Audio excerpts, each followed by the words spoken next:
Pemirsa Komisi Pemberantasan Korupsi (KPK) menggeledah sejumlah ruangan di Direktorat Jenderal Penyelenggaraan Haji dan Umroh (PHU) Kementerian Agama. Sebelumnya KPK telah mencekal 3 orang ke luar negeri, di mana salah satunya adalah mantan Menteri Agama Yakut Kholil Kaumas.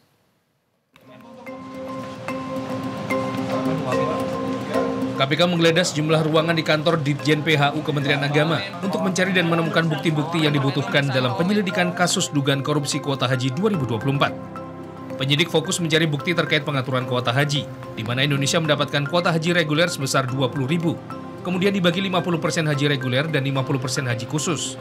Terlebih, penyelenggaraan kuota haji khusus bukan sepenuhnya di Kementerian Agama, tetapi melibatkan Biro Perjalanan Haji.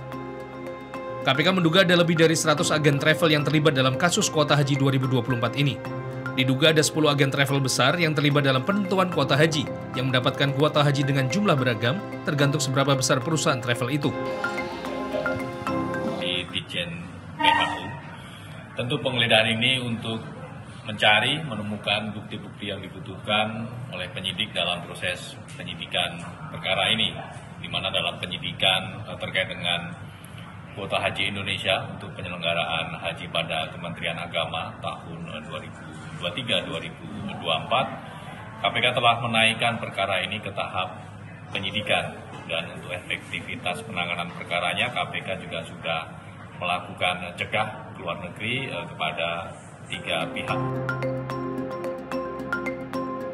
Sebelumnya KPK telah menaikkan status dugaan korupsi kuota haji ke tahap penyidikan.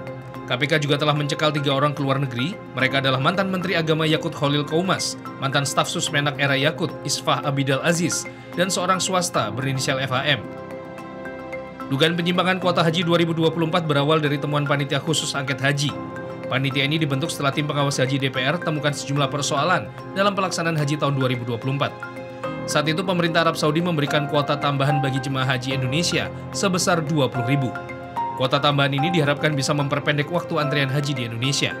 Namun setelah ada keputusan itu, Kementerian Agama justru membagi kuota tambahan secara merata, masing-masing 10.000 untuk haji reguler dan khusus. Saat ini KPK tengah bekerja sama dengan Badan Pemeriksa Keuangan atau BPK untuk menghitung total kerugian negara sebelum nantinya menetapkan tersangka. KPK pun sedang mengusut aliran dana dari kuota tambahan haji khusus itu. Tim Liputan Berita 1, Jakarta.